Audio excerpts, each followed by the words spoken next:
He took the mic to make fun of her and encouraged her to dance like it was a joke. But when the 66-year-old caretaker moved, the man who thought he was in command stopped talking, and so did everyone else in the room. They termed it the celebration, Glassford International's annual event to thank its shareholders. It was a mouthful. But for most of the folks in that big auditorium in Dallas, it was just another reason to be together to show off money they didn't earn and drink drinks they couldn't pronounce. The ballroom was as shiny as a magazine spread.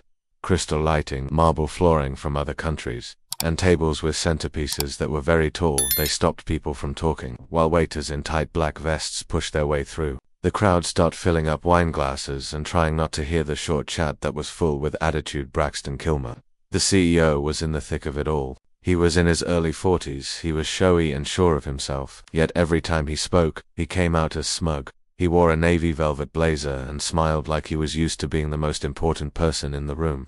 Maybe he was, at least until that night, when they were in the rear by the buffet table and half hidden by flower arrangements, and hardly nobody noticed Odessa Brinkley, 66. Her hair was twisted back into a tidy bun, and her worn navy uniform had a name patch that she had put back on herself. Odessa had been coming in early and staying late every day for the past 12 years. She knew every hallway and every light switch, every stain on that carpet. But tonight she remained longer than she needed to, not for the people, and definitely not for the wine, but because she saw that one of the service tables was wobbling, and didn't want anyone to get hurt. Tables, and didn't want anyone to get wounded.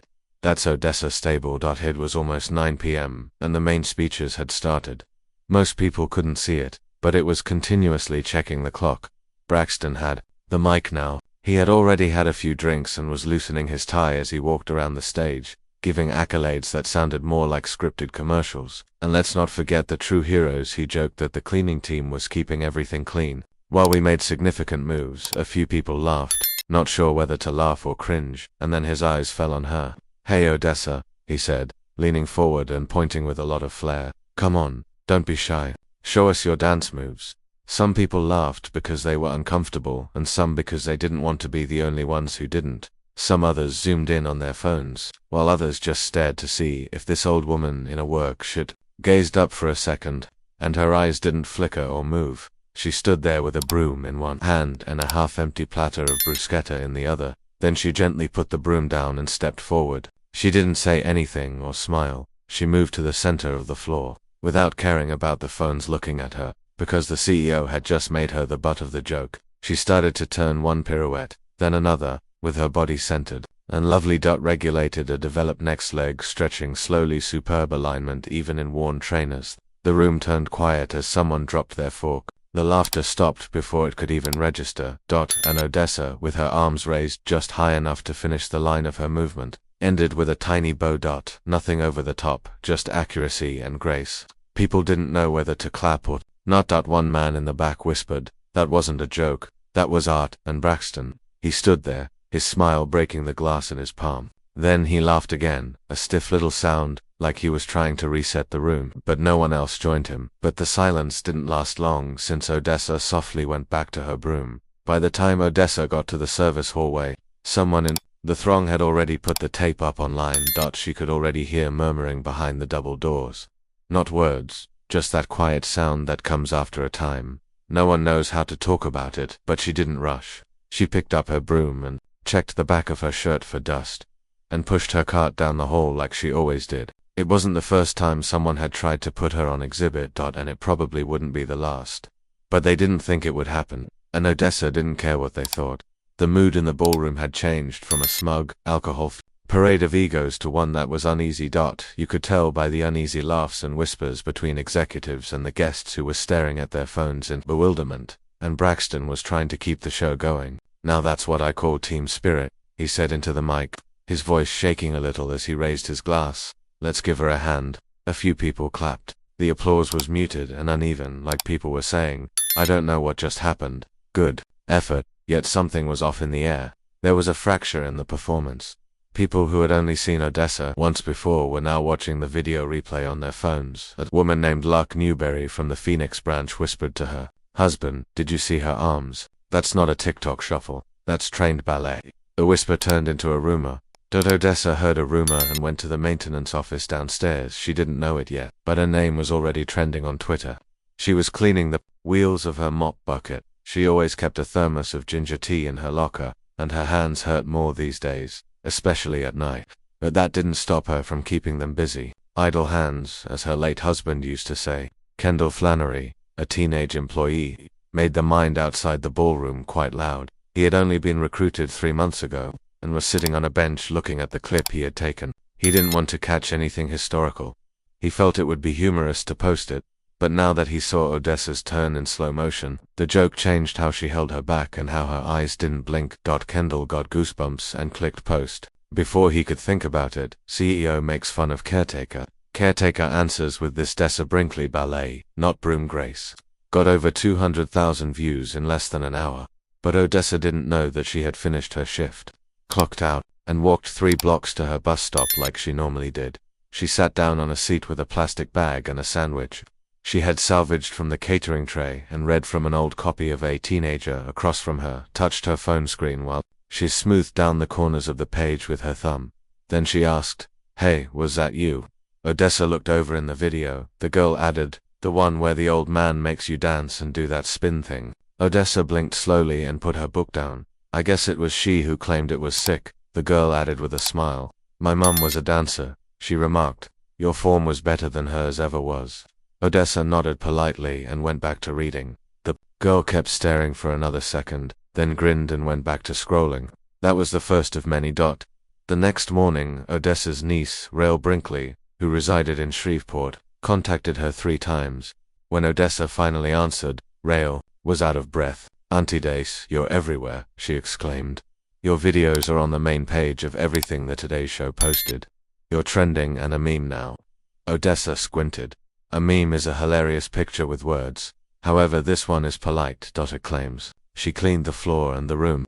Rael laughed out loud, but Odessa didn't single quotes T. Instead, she perched on the edge of the bed and glanced at her hands. "Rael," she whispered gently, "you remember when your mum used to say that some lights were too hot?" Rael stopped laughing. "Let's hope this isn't one of those, because Odessa Brinkley learnt a long time ago. Some individuals clap because they mean it. Some clap to prevent feeling bad, and some clap as they plot ways to make you into a product." But the movie continued getting shared, and not everyone was viewing it quietly. Odessa's visage was on 5 distinct TikTok accounts by 7:30. The next morning, 2 news blogs and a popular Reddit post called, "She's not just a janitor, she's a damn ballerina." People who shared the video didn't know her name yet, but they were immediately calling her the cleaning swan.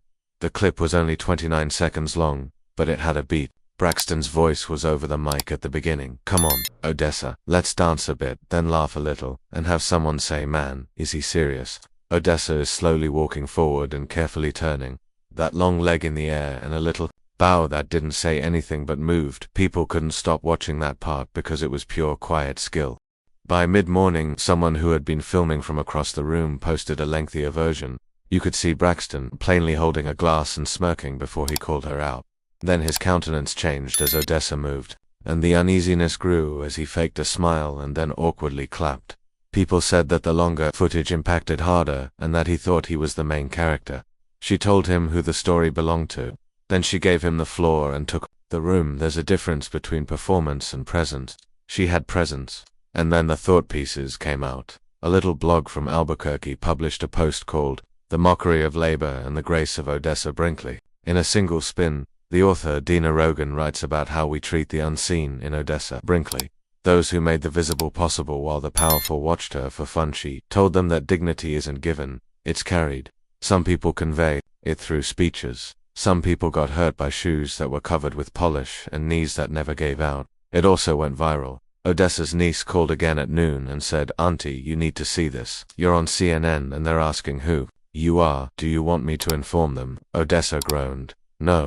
Are you sure? They stated you used to dance and wanted to know more." But I said, "No, Rael, let them marvel. That's enough." But it wasn't enough for the world, since the world hadn't just seen grace. They saw a power move that was calm, and they were eager for something real. Something that wasn't planned. Something that didn't smell like PR spin or celebrity branding. And this caretaker with excellent posture was the reverse of spin. It took less than 24 hours that by the time Braxton got back to headquarters, Glassford International's media staff was already in a panic. Linus Breyer, the communications director, was already there with a tablet in hand. He was a tiny man who never blinked enough. Sir, we have an issue. Braxton looked like he hadn't slept. He yawned. What now? The video is ubiquitous. With over 12 million views across platforms, you're trending for all the wrong reasons. The board is asking questions, and Braxton's jaw twitched as he scrolled over the feed. They're making this a thing.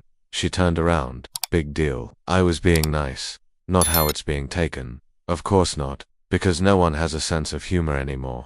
Linus cleared his throat. Sir, Braxton narrowed his eyes and said, with all due respect, it wasn't funny. We should make a statement. Linus kept saying that it was a mistake, that you had always liked her. I'm not sorry for making a joke. It won't look like an apology. It will read as acknowledgement. I don't care how it reads. Linus, it was a party, and I was being nice, but at that moment, even Braxton could sense it. The energy had changed. That afternoon he lost control of the story. The hashtag Odessa Brinkley was more popular than the NBA Finals. Celebrities shared the video again, and a dancer from the San Francisco Ballet retweeted it, writing, "You don't learn that balance overnight.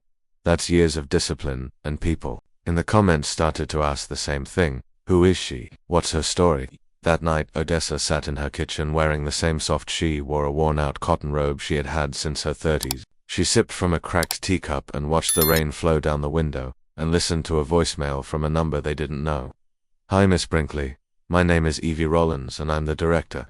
We found the video at the Dunlap Center for the Performing Arts in Tulsa and were curious. We simply wanted to let you know that we see you, and that we would love to have you as a mentor for young dancers." Odessa hasn't called back yet. Instead, she deleted the message. She folded her robe tighter and went to bed early. But as she was trying to silence the sounds, Braxton was doing the exact opposite. And the next day he was going to make it worse. People thought Odessa Brinkley didn't have anything to say because she didn't talk much. But silence doesn't always indicate empty. Sometimes it just means that someone is carrying more than you can possibly imagine. That weekend, reporters rushed to find her, and TikTok teens called her Ballet. Grandma Odessa was in her living room cleaning the photo frames on her mantel.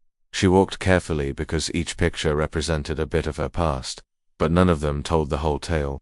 A black and white picture of her in pointe shoes, with her arms up and her eyes turned up to the rafters, with her daughter Alice and her younger brother at their childhood home in Texarkana, one on the first day of kindergarten before the automobile accident, and before the difficult months of recuperation before Odessa gave up on ever going back to the stage. No one at Glassford knew who she was. Why would they? Most of them had never looked her in the eye. But 25 years earlier, Odessa Brinkley was one of just a few black soloists at the time, and had her name featured in the programs of the Nouvelle Atlanta Ballet Ensemble. People cried after her shows in Seattle, San Diego, and Memphis. Critics said her approach was fluid, grounded, and impossible to manage. And then the accident happened. She was in the passenger seat, and her husband Elijah was driving. A truck driver who wasn't paying attention ran a red light west of Baton Rouge. Odessa survived with broken ribs. Elijah didn't make it. She had torn ligaments and a broken hip.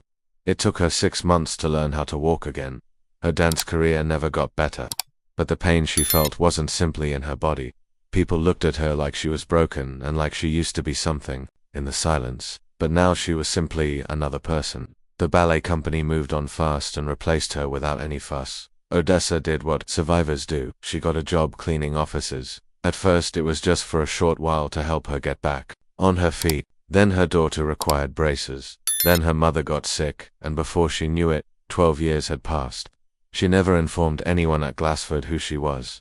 They would have had no reason to notice her because they just saw someone who cleaned their floors. That weekend, Rail drove up from Shreveport. She brought groceries and a tablet so Odessa could watch the films. Rail remarked, "Are you sure you want to be out of the loop?" as he took apples and cereal out of the bag. "I mean, you went viral in a positive manner." The internet wasn't being harsh. Odessa simply sat at the table. Pouring sugar into her coffee will make it go away. Rail shook her head. "You always do this. You wait for things to disappear. But this time is different, auntie. People genuinely care." Odessa didn't say anything. Her gaze went to the old dancing photo on the wall. Her body used to float through the air like silk on the breeze. Rael slid the tablet over because her knees popped when she bent too quickly. "Just watch," Odessa said, and then she tapped the screen. The clip started to play. Braxton's voice, the laughing, and then her body moving forward, movement of the bow. She saw it all, and something changed. Odessa had learned how to control her feelings a long time ago, but the way her palm relaxed over the cup showed that she was upset. She didn't even think about it when her posture straightened. I look old, she said.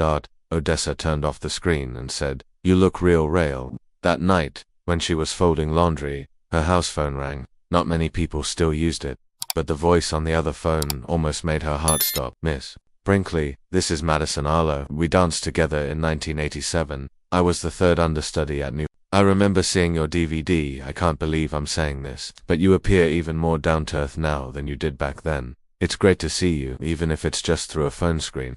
Odessa was quiet for a long time. She said softly, thank you. That implies something. They talked for more than 20 minutes, largely about how hard it was back in the day, how the ballet world didn't really have room for them then, and how hard it was, and how little had changed since then. But when they hung up, Odessa got up and proceeded to her bedroom closet. She opened the old wood box, and within were the identical dancing shoes she had always worn.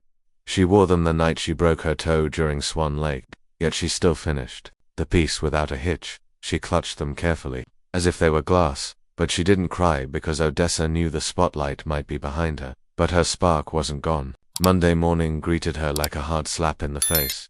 The board of Glassford International had scheduled an emergency meeting to talk about PR alignment, not because they cared about Odessa Brinkley, but because they cared about the figure set. Glassford stock had dropped 2.8% over the weekend, which isn't a huge drop, but that was enough to make investors anxious. Braxton Kilmer came in late. He didn't say anything straight away, even though he had sunglasses on and iced coffee in his hand. He didn't have to. Usually, when he got there, everyone would stand up and greet him, but today no one did. At the head of the large meeting table, a few heads tilted and gaze avoided his. Serena Klein, a new board member and former litigation consultant, tapped her pen against a notepad. She said, we need to talk about the video, and Braxton slumped into a chair. Oh, we're still on that. Serena didn't even blink. It's trending in Japan now. He laughed and said, international reach, free publicity. You're welcome, Braxton, she added. This is serious, and that word had been bothering him a lot lately. He had tried to make things go away before he paid for stories to go away. Resolved disputes quietly. He was used to tailoring his story, but this was different. This wasn't against the law. It was how others saw it, and he was losing control of it. Linus, the communications director for Odessa today, said, we want you to meet with her. Braxton raised his eyebrow and said, I'm sorry, to a caretaker. You could feel the air get tighter. Someone moved in their seat, and Serena leaned forward. To a person who Braxton sighed sharply, furious that she made you look small without even raising her voice. He wasn't dumb, either. He agreed that Odessa should be brought into one of the glass-walled rooms at 2:30 that afternoon. The windows in the executive lounges on the 15th floor went all the way from the floor to the ceiling. The chairs were sleek and unpleasant, so she sat silently with her hands folded. Braxton stepped in alone with his legs crossed at the ankle. There was no PR person in sight. He stated that was his first mistake. Odessa, and he smiled his typical smile. Thanks for making time. I know things have been a little crazy lately. I heard Odessa didn't relocate. Braxton sat across from her and leaned back, as if this was just another conversation. I wanted to tell her that I didn't mean any harm. She looked at him and remarked, no one asked what you meant. The smile on her face faded a little. I was simply trying to make things less serious. Parties sometimes get stiff, and they were stiff before I got there. Braxton blinked, and Odessa tilted her head. She said, you didn't call on me to share joy. You called on me to be laughed at. He cleared his throat. The video has gotten a lot of views, so you've gone viral. That must feel nice, right? Odessa shook her head, but not out of anger. It was like a mother telling a child who should have known better to stop. Mr. Kilmer, that's your problem. You think being noticed is always a reward. Braxton sat up straighter. I just wanted to say apologize because the talk wasn't going the way he imagined it would. Okay, he snapped. No, Odessa answered gently. You wanted to be seen saying sorry. That made him quiet for a few seconds. The only sound was the traffic whispering through the glass. Then Odessa stood up. She answered, I don't need your apology. I needed your respect, but I've lived my whole life without it. She turned and walked out, leaving him staring at the city below. Men like you will be fine, she said. Later. Braxton posted a public statement on social media that said, I want to acknowledge the moment Stuff has been going around on the internet. I never meant to make anyone feel bad or make fun of them. I have a lot of respect for everyone in the Glassfoot family and know how much Miss contributed, Odessa Brinkley. I'm sorry if what I said was misunderstood. It was weak and didn't hit home. The comment suggested everything was taken the wrong way. Try giving it the wrong way. Why didn't you just say I messed up and mean it? Odessa Brinkley has more class in one spin than your whole PR staff. Meanwhile, Odessa was sitting in her kitchen again. The tablet screen next to her faded as she softly steeped her tea. She didn't read the sentence. Rael said he respects you, her niece added with a laugh. Odessa smiled, but it wasn't funny. He appreciates what people see in me, not what I am. Rael stopped and asked, "What are you, Auntie?" Odessa stared out the window. I learnt a long time ago that I shouldn't dance for applause, but the globe kept clapping, and the echoes were reaching individuals Odessa hadn't heard from in years. Odessa Brinkley had 3 voice messages from old co-workers by Wednesday, and a bouquet on her porch from the Dunlap Center, and a handwritten letter from someone she hadn't thought about in almost 30 years. She knew the handwriting. Before she had opened it, Claudine Yates, one of her best pals from her performing years. Claudine was the kind of dancer who didn't need a mirror to see that her lines were clean. They had traveled together, trained together, and even slept on a bench at a train station in Montreal. It had been that kind of life, unpredictable and tiring when the connection was late. It was great, but life got in the way, as it often does. Odessa cautiously opened the envelope. It had been years since she'd seen true cursive, and I watched the movie a dozen times. Every time I thought of how you used to bend your head slightly before every spin, I cried, like you were listening to music that only you could hear. You haven't lost it at all. The world finally witnessed what I've known for years. We never got to play that last show in St. Louis, Elijah stated. You looked like you were shining when you wore the green sash. If you ever want to teach my niece, she founded a little dancing school in Baton Rouge. I hope you feel that way again, even if it's just for a moment. They'd lose their minds to meet you with affection. Always. Claudine. Odessa softly folded the letter. That day she contacted Rael. Her hand stayed on the last line. I guess I might take up that offer to be a mentor. Rael almost dropped the phone. Wait, what? Not full-time, just a few hours a week. Rael remained quiet for a moment before saying, I'd like to show someone how to move without fear again. Then they said they didn't know how lucky they were. The Dunlap Center was overjoyed. They offered her a part-time job as a mentor to help advance pupils with their technical training and artistic development.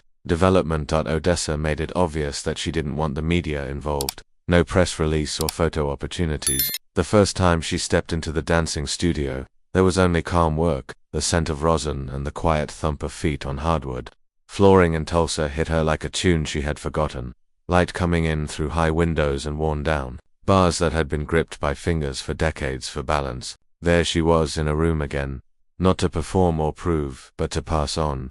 The kids didn't know what to expect. Some had seen the film and some hadn't. But as soon as Odessa started moving, at first, it was just easy things like correcting posture, transferring weight, and moving around on the floor. Every head turned. One of the pupils could feel the unspoken intensity. Hollis Boudreau, a 17-year-old who was quite sharp and skeptical, asked the question right away during a break. You truly used to dance full-time? Odessa didn't seem insulted. She just nodded and asked how long. Odessa gazed at her for 18 years. Not with sadness, but with a type of clarity that doesn't blink. Live. It happened. Hollis Thun grinned and said, I hope mine doesn't get in the way that long.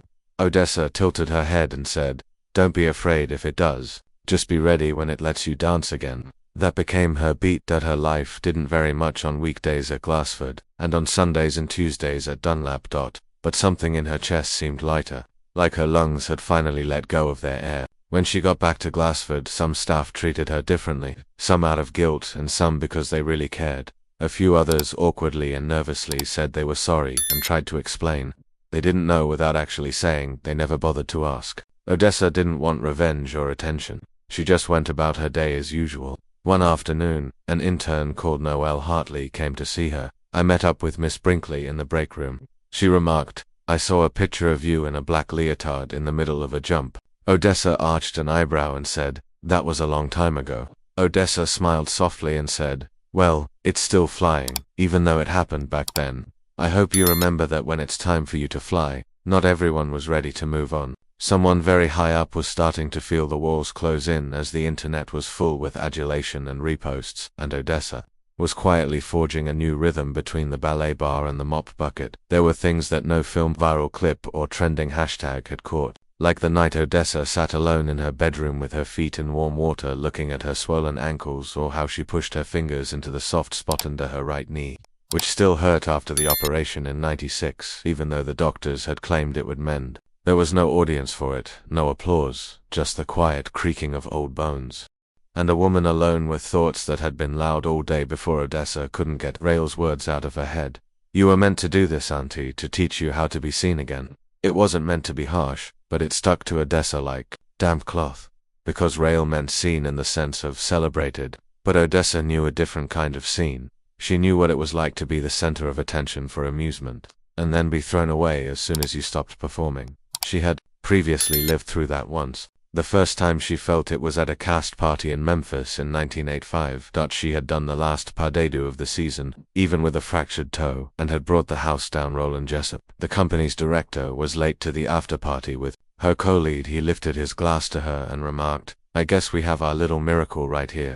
Everyone giggled when they heard that the janitor's daughter would be our prima for the night. Odessa didn't think it was a joke. Exactly like Braxton's, the same kind of mocking tone that Grace didn't belong to her behind a wink. It was a shock to see her back then, even though she had a lot of baggage, not the words, but the idea that she would only be special if she kept surprise people, and as the newness wore off, they went back to the shadows. That's why the applause now felt strange. She didn't not like the attention, she just didn't trust it. People were quick to pay attention when they were inspired, but where were they when you were limping home on a bus? Odessa unlocked her closet that night and took out an old shoebox while gripping her ribs and pretending it didn't hurt. There were pictures, letters, and one small audio tape with faded ink on it on the top shelf.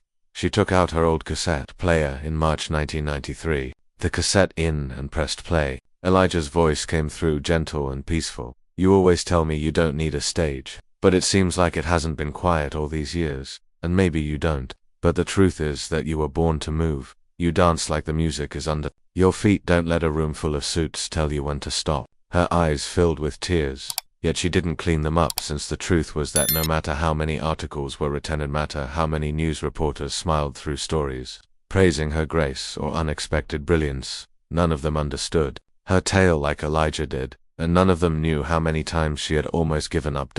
How many evenings she sat in the dark, going over steps she couldn't do anymore. The cameras didn't see her crying in the staff bathroom a week after Elijah's funeral, when she was still in uniform and still going to work. They didn't see the missed birthdays or the bruised hands from cleaning industrial tile because the rent didn't wait for morning. The way her daughter once asked her, "Mama, have you ever wanted to do something else?" They didn't see her say yes, so they spent the whole night wondering if she had already given up on that dream. So, after 29 seconds of court grace, as people clapped for her, she couldn't help but feel the weight of all the years that had passed. She still walked slowly through the corridors of Glassford. She didn't walk like someone who wanted to be noticed. She had a mop in one hand and her back straight. She walked like someone who already knew she was a housekeeper and a dancer, a mother and a widow. And that calmness that lies underlying it came from rooms where she was made fun of, and never lost her beat. But up there in the executive suite, that pattern was starting to sound like a countdown. One Braxton Kilmer couldn't ignore for much longer. On the 21st floor of Glassford International, the air was different. It wasn't fear, but it was close. People talked less, doors closed faster, and eye contact became less common. Especially when Braxton Kilmer walked through. For years, his name had been a sign of confidence, the kind that struck deals over drinks and ignored criticism like it was static noise. But this wasn't just discomfort, it was organized discomfort that was becoming worse. Investors had started to murmur, but not loudly. They didn't need to. They just needed one voicemail from Jonas Farrell, the CFO of a tech company on the West Coast that owned 7% of Glassford shares. Braxton broke his pen in two during a board call. "And we're pulling our position. Don't worry. It's not only about the caretaker. It's about how you handled it. I don't think the company can afford to lose you your intuition anymore." The email that came after was colder. The subject was leadership misalignment body. "We can't put our name on someone who thinks humility is a bother." Braxton paced his office windows. Showing him his own image, the same one that had sold things, raised stock prices, and made rooms look nice. It suddenly seemed like a liability in a suit. So he told Linus to change it. Linus remarked, Sir, you can't fix character in a press release. Don't give me that. What do we do? Give her a scholarship in her name, a dance program, and a parking spot. Linus stopped. Or maybe back off and let the corporation do what it needs to do. Braxton's voice sank. What does that mean? It signifies that the board is talking softly for now, but not for long. That's when the walls started to close and Serena Klein set up a private meeting for Thursday afternoon. No assistants or recorders were allowed. There were just 6 people there, and the only thing on the agenda was Braxton's future. Odessa was loading up the paper towel dispensers downstairs, but she had no idea her grace had started an avalanche that moved slowly. But staff knew one by one. People who used to ignore her now nodded respectfully in the halls, and some even stopped to ask how she was doing. It was a change that afternoon. When she cleaned the break room, whether she meant it or not, Glenn, a man from the accounting department, was quiet and didn't like drama. He said softly, "I know this might sound strange, but thanks." Odessa didn't stop mopping to show the rest of us that it was okay. She didn't answer, but smiled sweetly and kept going so she wouldn't be invisible. But the conversation upstairs was anything but polite. Braxton's arrogance didn't only make a viral moment. Serena added that sitting with her hands clasped quietly showed our beliefs, or lack of them. Howard Jessner, a board member, tried to defend him by saying that he had expanded this company for 7 straight quarters. She lost the public's trust in 3 days. Serena shot back. The room became quiet. Braxton had no control over the story for the first time in a long time. Later that night, someone leaked that a review of the leadership was going on. The piece ran quietly, buried amid greater news. But it was enough that media started calling it the Brinkley effect within 24 hours. No one saw that coming, not even Braxton. He learnt about it when reading the news on his phone. The headline read, "How a janitor's dance put a CEO on the edge." As he sat alone in the executive lounge, that he almost flung the phone across the room. But even though he was angry, he knew it wasn't only the dance. It was the reality that made people recognize that he had been using power for years. People could see the difference between real grace and Odessa's grace, and it was too big to ignore. In the same time, in the Dunlap Center, Odessa finished a class with the advanced pupils. She witnessed them stretch and fall. She didn't say much, but when they became angry, she always said the same thing: get back up. To be balanced, you need to know where your weight is, not just in your body but also in your pride. It stuck. They said it again and again in the locker room and wrote it down in their notebooks. She hadn't planned on being someone's mentor this late in life, but maybe late didn't imply over. Maybe it just meant perfect on time. But at Glassford, the clock was ticking, and Braxton was running out of people who could reset it. For him, Saturday night in Tulsa was unusually quiet. The rain had begun to fall softly and steadily. Center for the Performing Arts windows were streaked with light, and the little studio was buzzing with activity as people got ready, but not for a concert or a benefit. This one wasn't marketed. There were no banners or ticket sales, only a gathering by invitation, only to honor someone who the world had almost forgotten about. Odessa didn't want to do it at first because she didn't want to be in the spotlight or get attention. But when the center's director Evie Rollins told her that it would be small, just family, students, and a few close friends, she ultimately consented. But only if there were no lights or platform. Evie grinned as she danced on the floor and didn't say anything. Odessa then nodded. The studio had been changed for the dancing. There were mirrors on the seats, around the edge, and a basic wooden floor in the middle. There were no spotlights or announcements, just space. When Odessa got there, the crowd was quiet. She had on a loose gray shirt and black practice trousers. Her shoes weren't new. They had been around for years, but they fit like skin, and everyone fell silent as she walked across the room. Not the awkward sort, but the kind that fills in when people realize they're about to see something. They didn't want to miss it. She stood still at first, and then the music started with a cello solo. Played live by a student she had quietly taught how to stand up straight just 2 weeks before, with no Christine, only a slow, melancholy tune that felt like a memory that didn't want to vanish. And Odessa moved. This wasn't like the popular clip. It was slower and deeper, and her body didn't spin as quickly, but every step carried weight. Every extension had a narrative, and every pause brought something buried long ago back to life. She raised her arm in one motion, not too high, but just enough for it to say more than words could. She wasn't dancing for applause this time. She was dancing for Elijah, the child she reared, for the stage she never got to go back to, for the pain she kept to herself, and for the janitor's closet for the dancing shoes she had kept in a box for 20 years for herself. By the end she stood still again, palm on her chest, and nodded instead of bowing. The room was quiet until a student called Hollis murmured to the journey, not the crowd, "Thank you."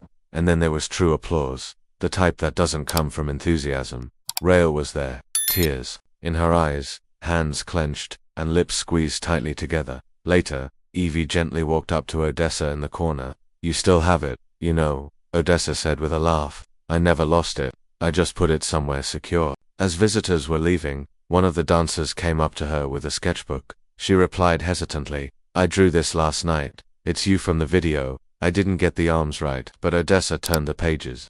The drawing was poor, but the lines were strong. She grinned on purpose. "You got the stillness right, which is harder than arms." Later that night, her phone buzzed on the seat next to her as she took off her shoes in the dressing room. A text from Linus at Glassford Braxton says he has officially quit, and the board accepted it this morning. "I just wanted to let you know that." Odessa looked at the screen and then switched it off without saying anything. There was no celebration. She didn't need to hear it. She already knew that you can't make fun of grace without becoming tangled up by it. When she went outside in the rain, it didn't seem heavy. It felt clean. Rael asked her if she wanted a ride, but she shook her head and said, "I'll walk a little." "Are you sure?" Odessa nodded. "There's single quotes as music in my head that wants to go somewhere."